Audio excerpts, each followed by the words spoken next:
Turn the computer on by pressing the on-off key. The display will read Melt L. This signifies the unit is in a liquid melt cycle. Notice the LEDs on the thermometer key. These LEDs indicate the computer is calling for heat. Press the thermometer key once to show the actual temperature. If the oil is under 100 degrees, the display will show dashes. Press the thermometer key twice to display the set temperature. To enter the programming mode, press the P button. The display will read Program. Press the thermometer key to change the set temperature. The default temp is 350 degrees. Simply enter in the desired temperature.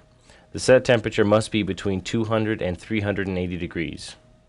Press the P button to return to the program screen. Now we want to set some times for our product keys. We'll start by pressing the clock key. The display will read Select Product, meaning select the product key we wish to modify.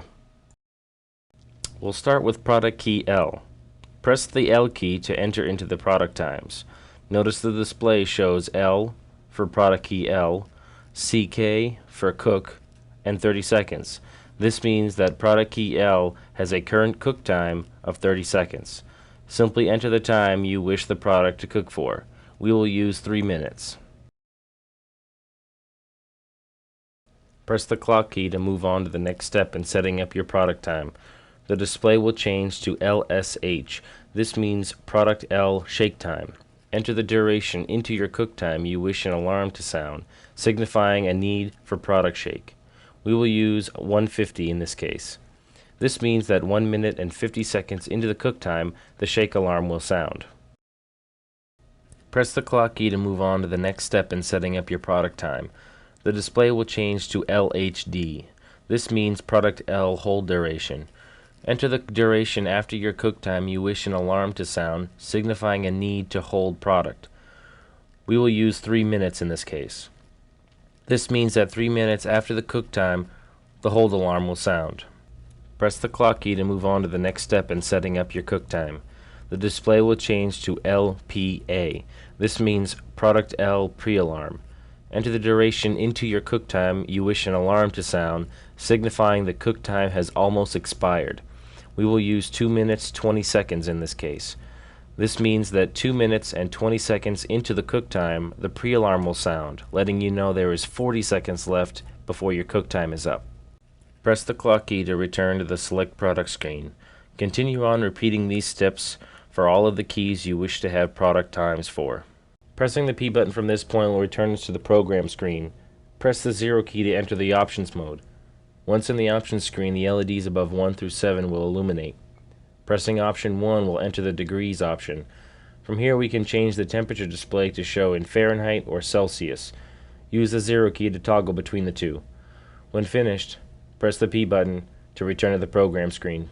Each time you press the P button, you'll be returned to the program screen. You will need to press the 0 key to re-enter the options mode. Once back in options mode, option 2 will allow you to password protect the programming mode. Enter the desired password and press P to exit. We will use the default password of 6684.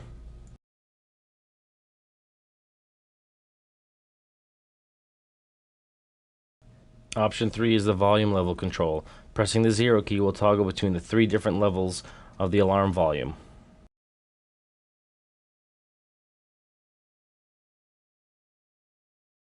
Option 4 is the language selection. Pressing the 0 key will toggle between English, Spanish, French, German, and Dutch.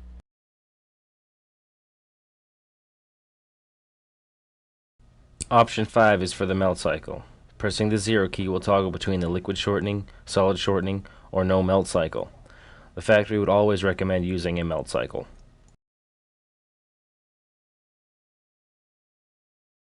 Option 6 is for recovery test times. Pressing the 0 key will toggle between the factory time and the last recorded field time. Field times will be re-recorded after the unit drops below 100 degrees. Times are recorded between 220 and 280 degrees. Option 7 is for the control and timer mode function. Pressing the 0 key will toggle between the control mode and the timer mode. Control mode means the computer is in control of heating the unit as well as timing functions. Timer mode means the computer is used as a timer only.